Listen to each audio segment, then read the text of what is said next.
Matindi itong kinakanta ni Kuya Jensel sa Net 20. Alam niyo po ba na yung kinakanta niya ay sagisag simbolo ng isang rally noong panahon ni Ferdinand Marcos Sr. Yan ang theme song ng rally noon. Ito, i-click po ninyo sa Net 25, si Kuya Jen. Maurin po natin pakinggan.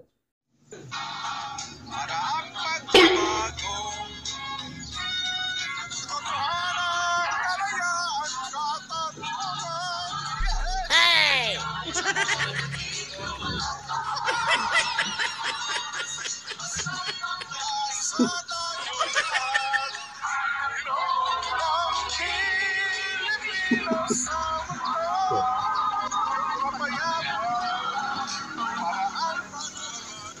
Ano kaya ibig sabihin dito?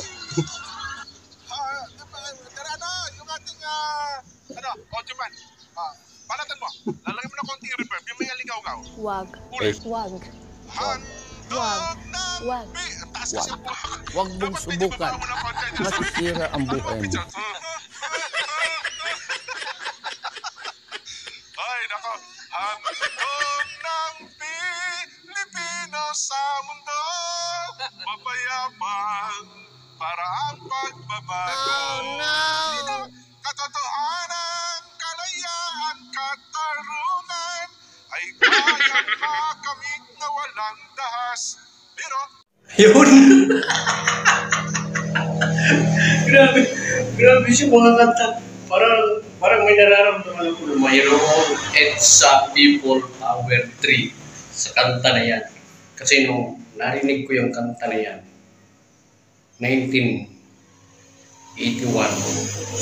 Grade 4 ako noon, grade 4. Yun yung EDSA People Power ni Cory Aquino laban kay dating President Ferdinand Marcos Sr.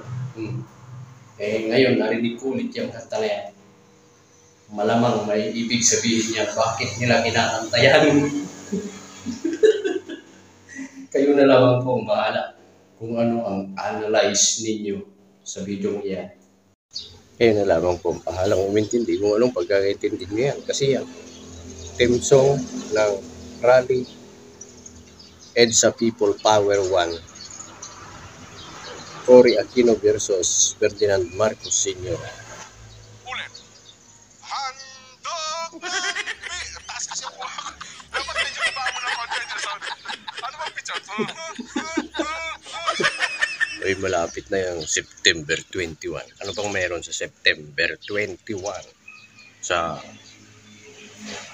Luneta. Na yun ang kumakalat sa Facebook. Matindi. Sinabayan yung pagbaba ni Martin Romualdez. Martin D.